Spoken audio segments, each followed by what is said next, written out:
What is up? This is the Leafs Convo podcast presented by Oakridge Ford. It is December 12th, 2019. I'm NJ along with MIB. The Leafs out west, starting with a little Vancouver action, then it's on to Calgary, and they'll wrap up in Edmonton before coming home. Mr. A, any inclination as to how things might go out west? Using the Buffalo Sabres and what they did on the same trip over the last few days, they went 1-1-1. Won in overtime against Edmonton, lost in regulation to Calgary, lost in overtime to Vancouver. I think the Leafs need to win 2 of the 3 games on the Western Canada road swing, which is difficult because, now Calgary with the new head coach, I believe they've won 5 in a row. Vancouver tonight is going to be a very big challenge because they're a very talented offensive team. I have a feeling that this game is going to be one of these 6-5 wide open type of games because both teams love to score. And Edmonton, it's going to be the battle of Matthews versus McDavid. But there's not much else other than McDavid and Draisaitl. So I don't think it's a big challenge for them to win 2 of 3. But they have to do it because they have to start going down a positive track and piling up the points.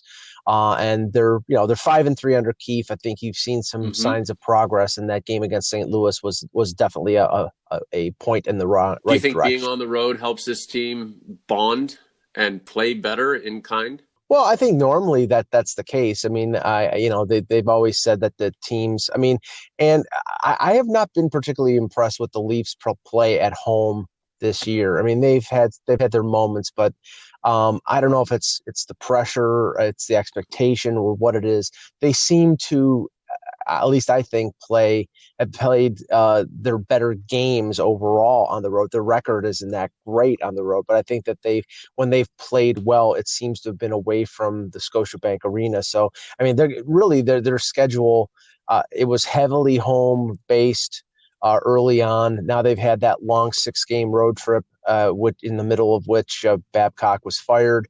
Now another 4-game road trip. I think the numbers now are pretty balanced home and away. And I think it was Jeff Merrick on Hockey Central that said that after this series, they have the 5th easiest schedule in terms of the strength of schedule in terms of the records of the teams for the remainder of the season. So that they've gotten a lot of their tough games out of the way. Sorry, I'm just mesmerized by the Maple Leafs apple stacking challenge, Mike. I think I'd have to shut the podcast down and just go full head on into the apple stacking challenge. Because it's huge. These guys are amazing. Cody Ceci stacked 3 apples. Maybe he can stack a couple of games together. Yes. I don't know what to say to that one. No. I mean, Cody. This is the thing. I mean, Cody Ceci has been, I think, the point of abuse from Leaf fans, and I'm far be it from me to say to dissuade them from doing that, because throughout most of my career as a caller to Leaf Talk and now as a reporter, there are players that I zero in on and say, okay, this guy sucks and he needs to go. I don't think Cody Ceci has been as bad as people have portrayed him to be. The problem is that he's not a top pairing defenseman. Babcock put him in that position. It was not good. And now if you see it, and Babcock did not want to put Tyson Barrie on the top pairing with Morgan Rielly. Now Keefe has done that, and now Cody Ceci is playing bottom pairing with Travis Dermott. I think as a bottom pairing guy, he's being overpaid at $4.5 million, but I don't think he's bad as a bottom pairing guy. Everyone's overpaid in some way, shape, or form. If they don't play well, they're overpaid. If they play well, in a lot of cases, they're still overpaid. It is what it is, guys. It's never going to be perfect. Well, and this is the thing. It's and far be it from me to be critical of my fellow colleagues in the media, but it's low-hanging fruit to say, well, Kyle Dubas could have done better negotiating the deals for Nylander, Marner, and Matthews, and that they could have saved $2 or $3 million if he had negotiated better. Maybe that's true, but the problem is, what do you think the response would be if Nylander had walked away and they had not signed him last December with them having the best record in the league? Or what would happen if Marner was still holding out now? I mean, then Kyle Dubas would be would be criticized for not being able to get them signed. So I mean, he was sort of in a situation where he's damned if he does and damned if he doesn't. And I think now the critical thing is now you have Marner locked up at $11 million for the next 6 years. Matthews for another 4 after this year at 11.6. Tavares. Now you have to work around that, and that's why the moves that he makes the rest of the year and in the summer will show what Dubas is made of. Dubas is the general manager. These players are the core. These are the guys. They put themselves in this situation. Happily so, unfortunately so. We'll find out what the end result is, but at the end of the day, these guys have to coalesce and try to figure it out. The general manager knows that his time isn't forever. And I know that there's still a sense among some Leafs fans, and there's an uneasiness with the way things are going, no matter if Sheldon Keefe has coached the team to a 5-3 clip over the past 8. There's a wonder if Kyle Dubas is going to be the guy. I feel like he's going to get a little more rope than some people think he should have. Well, it's funny because I've been having this sort of ongoing debate on social media with those who think that Mark Hunter should have been the general manager, or that Mark Hunter is responsible. And, don't get me wrong.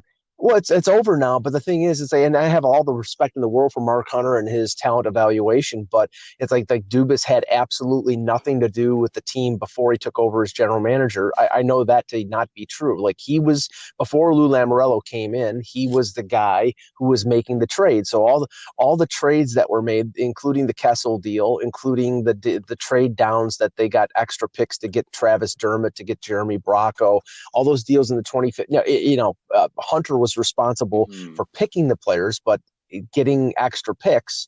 And honestly, if as much as I would, pump the tires of Mark Hunter for his talent and evaluation, I could have drafted Austin Matthews. You know what I'm saying? It's like there are, and his 2017 draft, I think, has been widely panned as being terrible. So I don't think that you can make determinations on what kind of general manager Mark Hunter would have been, and how, if he would have been better or worse than Kyle Dubas, because they sort of worked together through the first 3 years, and now Dubas is charting a course on his own, doing what he wants to do. And if you look at like players that have been selected for the World Juniors, Rasmus Sandin, I think, is going to be a really good NHL defenseman, and Nick Robertson, the kid from Peterborough, is having a great year with the Petes. So let's just cool our jets about really, pumping up Mark Hunter and saying he would be doing a better job than Kyle Dubas, and criticize. Yeah, and how do you know exactly? The problem, it's ageism, Mike. It's young versus old. Mark Hunter, read and learn. The man has done so much. He could be an NHL general manager if he wanted to. And if the Leafs had gone his way, I'm sure they'd be doing well. He knows what he is doing. But they didn't go his way. Goodbye, Mark. Go watch Knights games at Bud Gardens and scout and do your thing in junior hockey. Kyle Dubas is the guy now. But for anyone to believe that Kyle Dubas is implanted as general manager for life is a complete moron and out to lunch.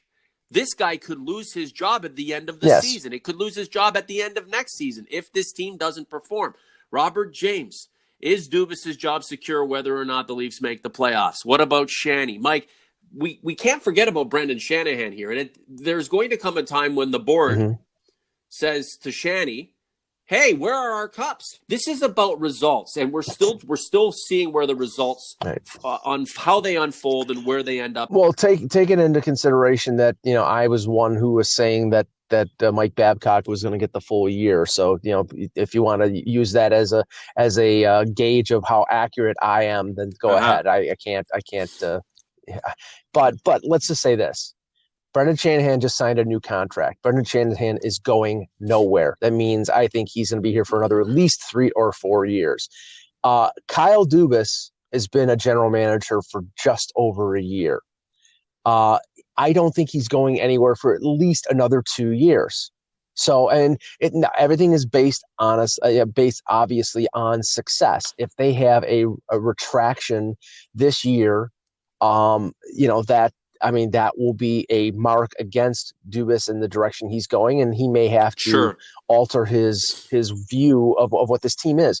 But they wouldn't have given him the job as general manager to fire him after 2 years. He is going to get 3 or 4 years. General managers get much longer time frames than head coaches do.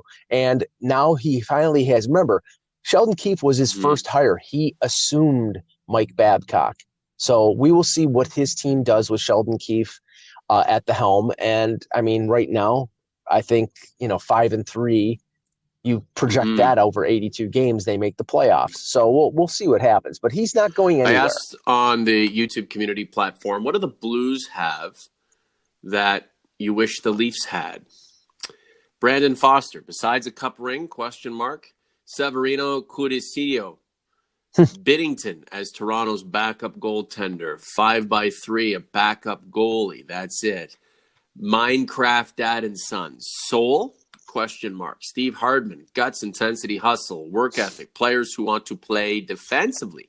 Jeremy Scott. The heart that O'Reilly brings. And Maciej Kwiatkowski. St. Louis's defensive core.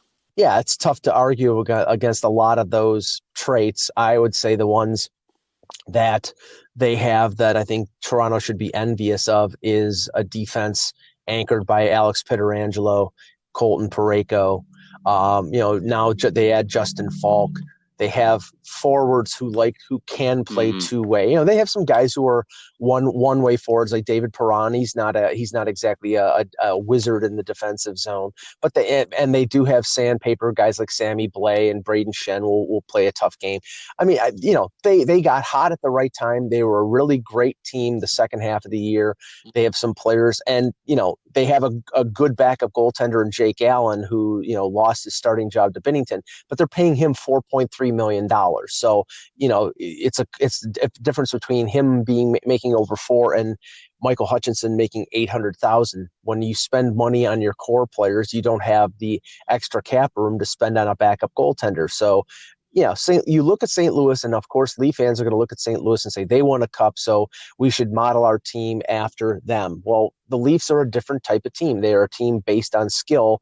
And I look at the last 2 Stanley Cup winners and say, okay, what did they have that the Leafs don't? And they had Tom Wilson, and they had Alex Ovechkin, and they had Ryan O'Reilly and Vladimir Tarasenko. Those are star talents. Those are guys who play two-way or score goals in big bunches. So we are yet to see whether the Leafs, when they get to the playoffs, if they get to the playoffs this year, whether their players will produce at the right time as Washington and St. Louis players did. I don't know how to put this to finish up here. There are millions of Leafs fans, right? Millions of age groups, millions of attachments to the team, personal attachments, group attachments. People are expecting things from the team. Others just are hoping to see their favorite players, Mike. I know a lot of young fans are really attached to Austin Matthews and William Nylander in particular, right? Very fanboy stuff, and that's great. If I were that age, I'd probably be in the same group. And when I was younger, I mean, guys like Matt Sundin and Wendell Clark, I just wanted to see them pick up points, and I knew the team wasn't going to necessarily win. I think a lot of young fans are in that mode where they're just excited to see their favorite players. And unfortunately, there's a lot of divisiveness in that liking a player means disrespecting or disliking a rival player even on the same team. I don't really care who's on the team. I want a Stanley Cup. And it's that simple in what I want. And I know that getting what I want is a lot more complicated than just saying I want it and having it. So I think that's where some of the divide in the fan base is. Everybody wants something different. Young fans just want to see their guys grow a mustache and stack apples and score some goals and, look cool in the scrum. That's fine. But I'm kind of done with all that. I just want to see a team that wins. It just being where I'm at in my fandom, Mike. So I think collectively we're all kind of looking for different things from a team that's trying to appease everybody, but at the end of the day has to stay true to what it's trying to do. And look, I support Kyle Dubas. The jury's still out with me personally as to whether I believe the way he's building this team is going to work in the end. But there's only one way to find out. Put the pieces on the ice and see if that puzzle comes together in a winning fashion. Last word to you. Yeah, and I think, like I said, I think if it doesn't work, then Dubas will have an opportunity to adjust. I mean, I think he's a smart enough hockey guy to realize if what he believes is going to work doesn't work, then there's always a different path.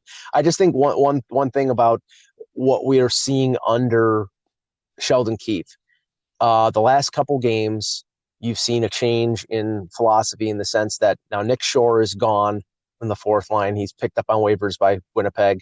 Freddie Gauthier has been a healthy scratch. He's probably going to be a healthy scratch tonight against Vancouver. Spezza playing the fourth line. Yep. Pierre Engvall playing center on the fourth line. At least he did in practice. I like that because Pierre Engvall is almost everything that Freddie Gauthier isn't. He's fast. He's not a big, aggressive, tough player, but he doesn't shy away from using his size in certain situations, and he has offensive ability. And I honestly think that, I have nothing against Freddie Gauthier as a guy. He's a nice guy and he's a good team player, but you can't afford to have passengers on your 23-man roster, especially ones that are playing regularly. And to my mind, Freddie Gauthier has been a passenger for a year and a half. A lot of the kids, a lot of young fans like Freddie Gauthier, but hated Mike Babcock. Mike Babcock loved Freddie Gauthier. All I'm interested in is putting the best 20 players on the ice and seeing what happens. And I think we'll see that tonight, minus the injured players against the Canucks. We'll see what happens. Fabe dressing this evening or what? No, but I wish the Canucks were wearing the Flying V uniforms. I don't think they're wearing them tonight. They wore them against Buffalo, and I loved seeing those ugly things because they look like court jesters, but they're not going to wear them tonight. Harold Snepps has been suspended, so he won't be in the game. Look it up. Have a good one, Mike.